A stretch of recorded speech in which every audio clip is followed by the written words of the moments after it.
வணக்கம். ஆகாஷ்வாணி புதுச்சேரி செய்தி சுருக்கம் வாசிப்பவர் செங்கேனி பழனி.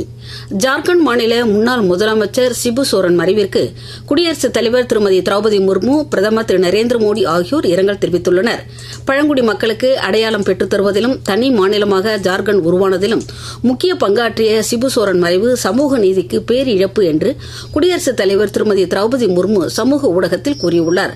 பிரதமர் திரு நரேந்திர மோடி சமூக ஊடகத்தில் வெளியிட்டுள்ள பதிவில், பழங்குடி சமூகத்தினர், ஏழைகள் மற்றும் நலிவடைந்தோர் அதிகார மேம்பாட்டில் மிகுந்த ஆர்வம் கொண்டிருந்த சிபு சோரனின் மறைவு வேதனை அளிப்பதாக கூறியுள்ளார். நாடாளுமன்ற மாநிலங்களவையில் மறைந்த உறுப்பினர் சிபு சோரனுக்கு மரியாதை செலுத்தும் வகையில் இன்று அலுவல்கள் நாள் முழுவதற்கும் ஒத்திவைக்கப்பட்டன. மக்களவையில் பல்வேறு எதிர்க்கட்சிகளின் அமளி காரணமாக அலுவல்கள் முதலில் ஒருமுறையும் பின்னர் நாள் முழுவதற்கும் ஒத்திவைக்கப்பட்டன. நாட்டில் கடந்த 16 மாதங்களில் நடைபெற்ற ரோஜ்கார் மேளாக்களில் 11 லட்சத்திற்கும் மேற்பட்டவர்கள் வேலை பெற்றுள்ளதாக மத்திய தொழிலாளர் துறை அமைச்சர் டாக்டர் மன்சுக் மாண்டவியா கூறியுள்ளார். இன்று மக்களவையில் துணை கேள்விக்கு பதில் அளிக்கையில் அவர் இதனை தெரிவித்தார்.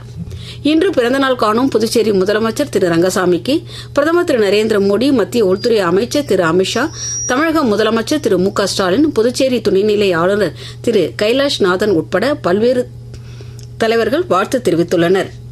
இன்றைய தினம் தமிழகத்தின் ஒரு சில இடங்களிலும் புதுச்சேரி, காரைக்கால் பகுதிகளிலும் லேசானது முதல் மிதமான மழை பெய்யக்கூடும் என சென்னை வானிலை ஆய்வு மையம் தெரிவித்துள்ளது. திருவண்ணாமலை, விழுப்புரம் உள்ளிட்ட மாவட்டங்கள் மற்றும் புதுச்சேரியில் ஓரிரு இடங்களில் கனமழைக்கும், கோவை மாவட்ட மலைப்பகுதிகள் மற்றும் நீலகிரி மாவட்டத்தில் மிக கனமழைக்கும் வாய்ப்பு இருப்பதாக தெரிவிக்கப்பட்டுள்ளது. இந்தியா, இங்கிலாந்து அணிகளுக்கு இடையே லண்டனில் நடைபெற்ற 5வது மற்றும் இறுதி கிரிக்கெட் டெஸ்ட் போட்டியில் இந்திய அணி 6 ரன் வித்தியாசத்தில் வெற்றி பெற்று 2-2 என்ற கணக்கில் தொடரை சமன் செய்துள்ளது. இத்துடன் இந்த செய்தி சுருக்கம் நிறைவு பெறுகிறது. வணக்கம்.